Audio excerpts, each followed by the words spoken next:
1000 años antes de Cristo, el rey David, describiendo los sufrimientos que iba a tener el Mesías, escribió el Salmo 22. Acompáñenme al Salmo 22, porque lo escrito, escrito está.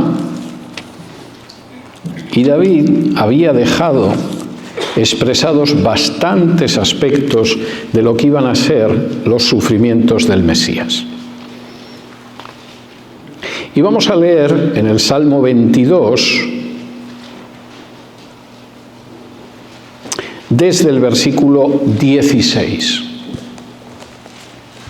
Dice así en el Salmo 22, versículos del 16 al 18.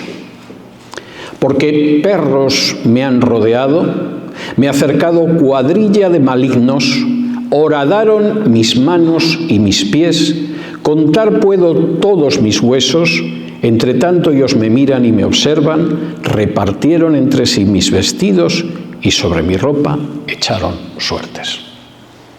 Escrito unos 1000 años antes de Cristo. Pero la descripción es tremenda, porque lo escrito, escrito está. Y el Mesías se vería rodeado de gente que era una cuadrilla de malignos, los que lo veían colgando de la cruz y lo insultaban y se burlaban de él. Le taladrarían las manos y los pies, algo rarísimo en la época de David. Seguramente cualquiera que lo leyó durante siglos se preguntó cómo podía cumplirse esa profecía. ¿Qué forma de muerte era que te taladraran las manos y los pies? Y además repartieron entre sí mis vestidos y sobre mi ropa echaron suertes. Y como dice aquí, parece que es contradictorio. Por un lado repartir y por otro sortear. Pero como dice muy bien Juan, sí, la ropa se la repartieron, no dejaron nada.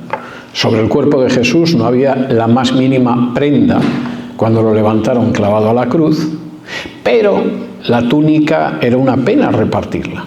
Podían repartir el resto de la ropa, pero la túnica, que era de una sola costura, que ni siquiera podías dividir, no pasa nada.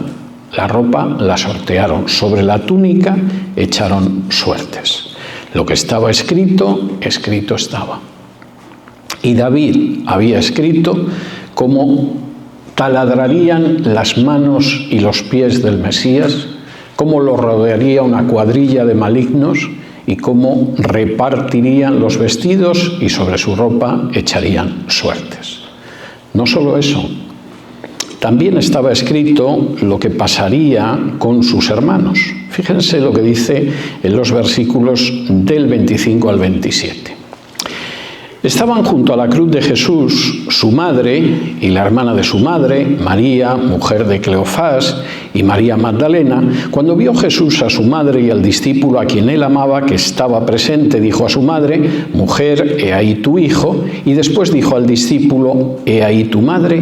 Y desde aquella hora el discípulo la recibió en su casa. Y uno dice: pero bueno, vamos a ver, ¿dónde está aquí la profecía? ¿Qué profecía se está cumpliendo aquí? ¿Qué hay escrito que efectivamente escrito quedó?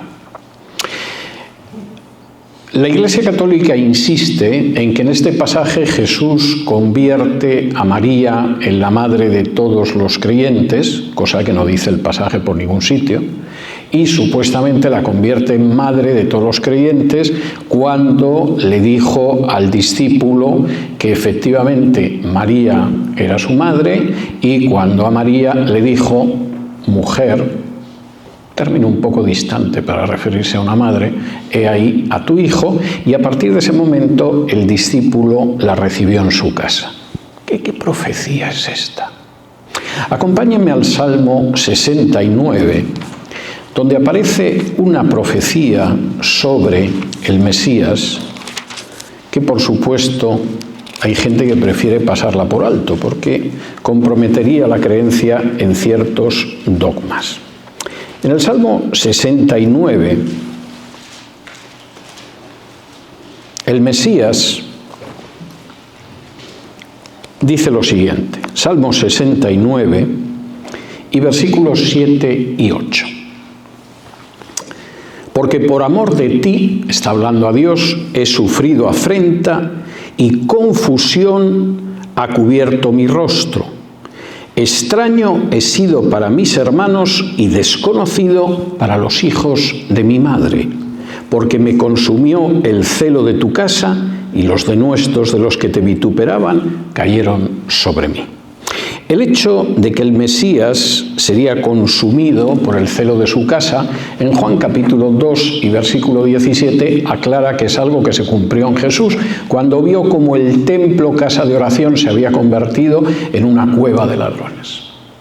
Pero aquí, de nuevo, David, 10 siglos antes de Cristo, da otras profecías.